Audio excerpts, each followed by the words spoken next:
Hi guys, my name's Ria, and in this video, I'm going to show you how to build a chatbot for your website that's insanely cheap. Now, there's other videos out there where show you how to build chatbots, but they have you build it, for cost ranging between $50 to $100 a month. And if you're a bigger business, that can work. But if you're a smaller business starting out, or if you just wanted to save like $500 to $1,000 a year, you can really build the same quality chatbots, in fact, almost identical chatbots, for an insanely cheap price, if you know how to do a little bit more work. So it takes you a little bit more work, but then you're going to save a bunch of money and get the exact same product. So let's get into it. How do we build chatbots for insanely cheap? So this right here is a demo chatbot we have running. You can just have a conversation with the users, or we can have a chatbot that's in a big format like this. So the way it works with the thing in the corner is when you click on it, the user could either give the first message, or you can set it up such that the chatbot will give the first message, and then the user simply has to respond to it. So first, how does a chatbot work? Well, there's 3 layers to a chatbot. First is the user interface layer, which is how the users interact with a chatbot. So that's either through this chat symbol in the corner, or it's going to be through a big system here. So that's the first layer. The second layer is when the user interacts with the chatbot, right? The chatbot then has to connect to ChatGPT, because you probably built your chatbot on ChatGPT. So the user interface has to connect to ChatGPT and ask ChatGPT the question and get the answer back. And the third layer is the actual ChatGPT processing it and getting you your answer. And the reason I split it into these 3 layers is because each of them typically costs money. And I'm going to show you how to get most of them for completely free. The ChatGPT layer is going to cost you a little bit, but that's a little bit unavoidable. But the other layers we can do for virtually free and very, very low cost. So let's get into how to do it. So we have our 3 layers. Let's start with the ChatGPT layer. How do we get our ChatGPT bot to be really cheap? Well, we're going to build the bot on assistance from OpenAI. So you go to platform.openai.com/assistance. And here's a demo bot that we built using for this chatbot.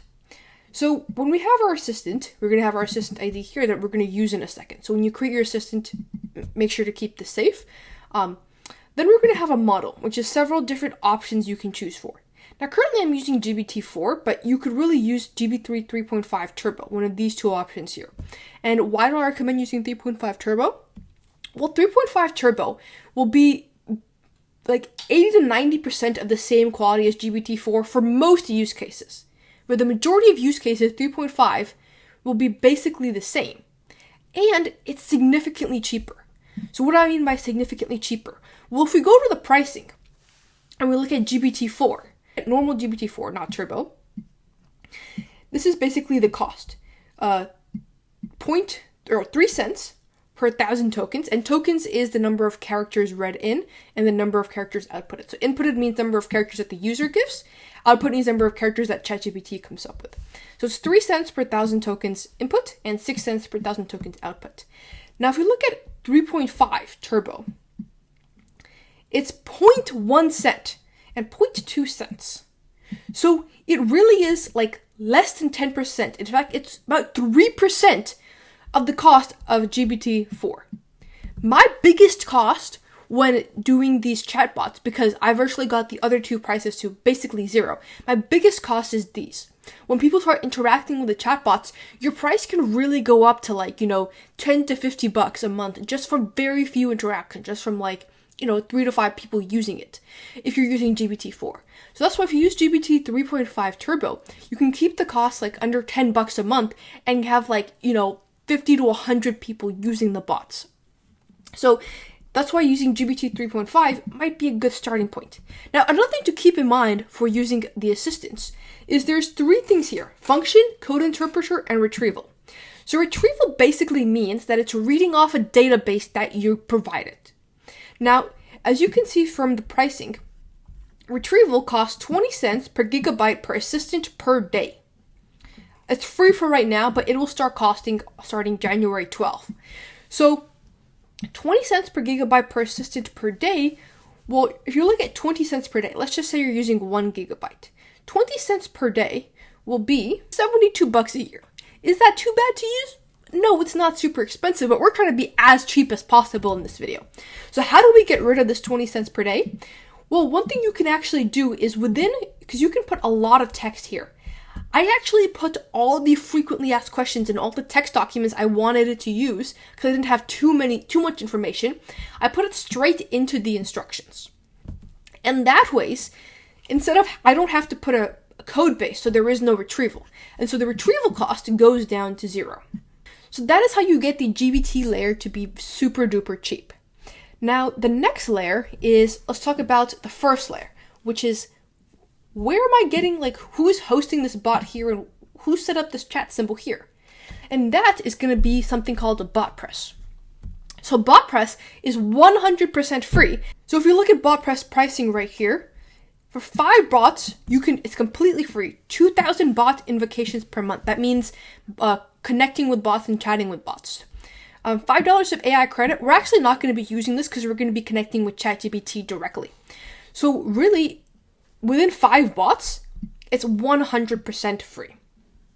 So you do not need to worry about paying for Botpress. It's completely free. Now, the bot that we use, and this bot will be linked in the description. I'm going to provide you this template so you can basically just copy it. Is right here. And so there's 2 ways to start the conversation. One is this trigger of conversation started.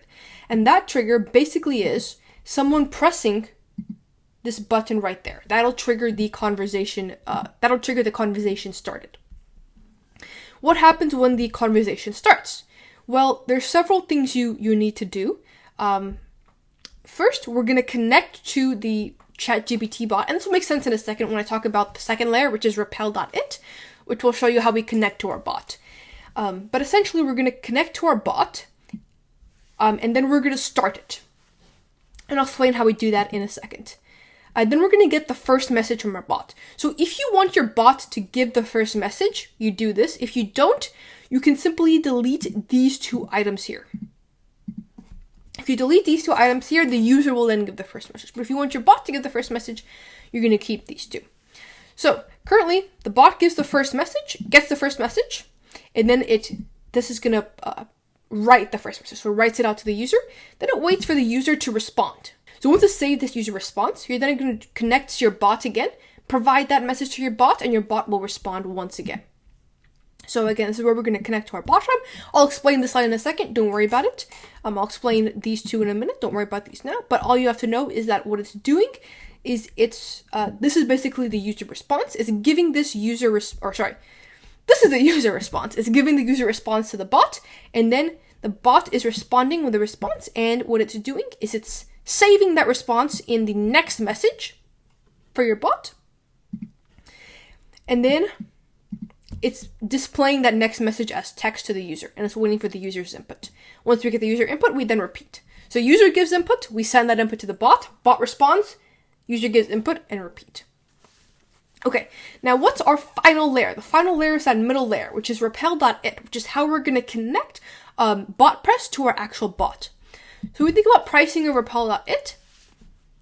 It has this free plan, which is sufficient for everything you need to do.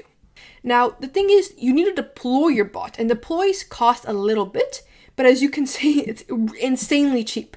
Your biggest price is going to be your GPT running the actual bot. Repel.it is going to be insanely cheap. It's going to be like a couple bucks a month. So, how do we do repel.it? Well, here is essentially our code. So, I'm also going to provide this code for you to use, and here's what you have to do. You don't have to understand this whole code. Don't worry about any of that. What you're going to do is you're going to take your OpenAI key and place it right here. If you don't have an OpenAI key, what you're going to do is if you go to this assistance platform, you're going to click on the left where it says API keys. Then you're going to create a new secret key. Name it whatever you want. Let's say I name it demo API key. And then create secret key. And now that I've proven that I'm human, it's going to give me a key. So you want to copy this key and save it right now because you're not going to be able to access this key at a later point. So you're going to copy this key and then you're going to paste it right into here into OpenAI key and hit add secret. Okay, so once you have your secret key, you are then going to want to deploy this. So you can test it out by just hitting run, but if you want it to work in the general sense, you're going to hit deploy. And what I recommend doing is hit auto scale so it meets your demand exactly. Set up your deployment.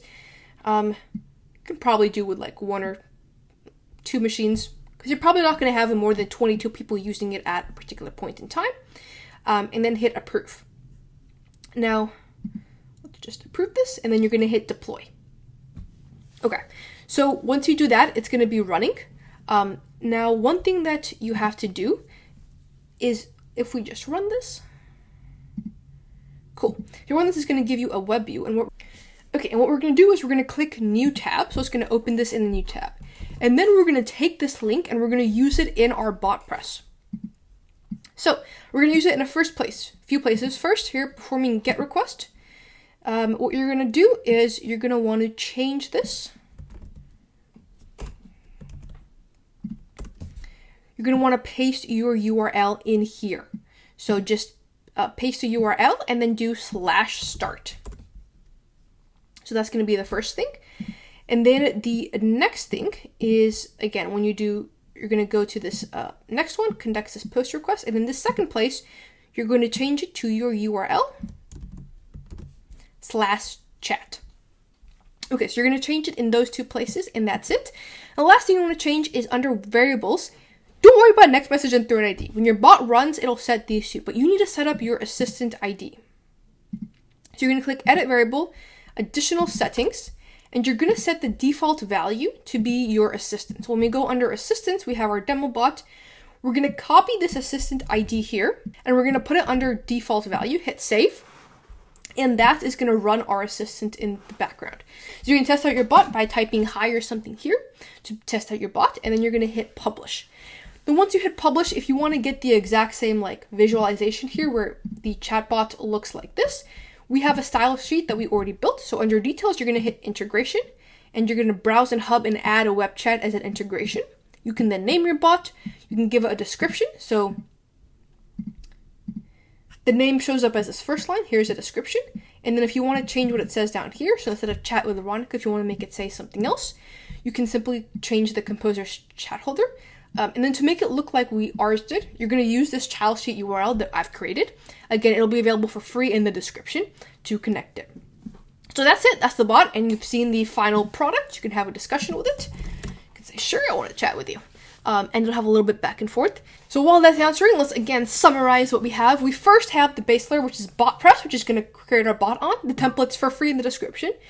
We're then going to connect that to repel.it. Again, template for this exact one here is going to be for free in the description, and then we want to hit deploy, put in our API key, and then we're going to connect that to ChatGPT. And ChatGPT Assistant, again, you know how to create that. The demo is in this video, and you're going to connect that to your Botpress. With the 3 of them together, you get this exact formula here, and you get a cool bot. And to embed this bot onto your website, what you're going to want to do is you go under integrations, you're going to click pre-configured, and you're going to copy this code here. If you copy this code here and you paste it into your website, you're going to get something that looks exactly like this. I hope you enjoyed this video. If you did, give it a big thumbs up, hit the subscribe button below, and I'll see you next video later. Bye.